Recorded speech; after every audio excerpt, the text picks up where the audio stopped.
Okay, so the next part of our show, I actually have a question from our audience. Awesome. That was not planned at all, actually. So I'm just going to hopefully get this up here. And Hi, good morning. I'm Valen from Eagan, Minnesota. I have a question for your guest. Let's say that I have a tenant in my rental house. I found out they have a pet, unauthorized pet. What do I do? How do I handle this situation? Thank you. All right, that's a good question. Valen, I think was his name. Yep. So for that, Valen, what I'd recommend is do a little investigation on the front end. And one, do you actually have it in your lease that it says no pets? Sometimes that's a big miss that people don't do, and they forget to add that to the lease or have that addendum attached. And so do your homework on the front end so you don't come in and start pointing fingers. And then if you do have that clause, notify the tenant, say, hey, it's been reported, or we see that you have an unauthorized pet per your lease. You cannot have that.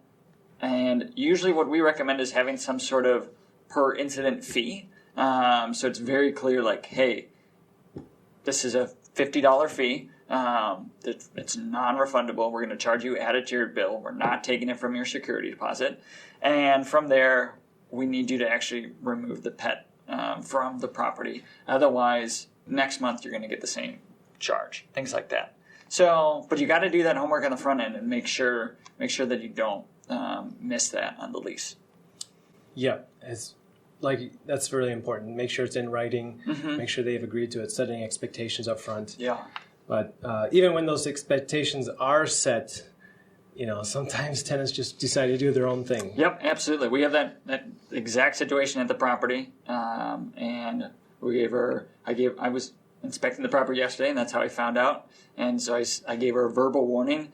Tomorrow, I'm going to send her a written notice that you can't have that. And next time I go out there, or if I get reports from other tenants, that's when I'll add that charge. Okay. Mm-hmm. So you do give them a little warning first. Mm-hmm. Yeah. Yep. Okay. Wonderful. Well, I just want to talk to our audience quick. We would really appreciate your participation in the show. And so that's why we have a little section here, question from the audience.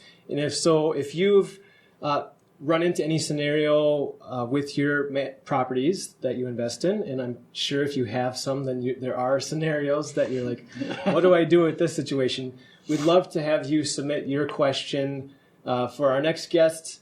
And so just look to the show notes for just some instructions for how you can submit your question. So, want to hear more on this topic? Click the link below for the full episode of Maximizing Your Property Value.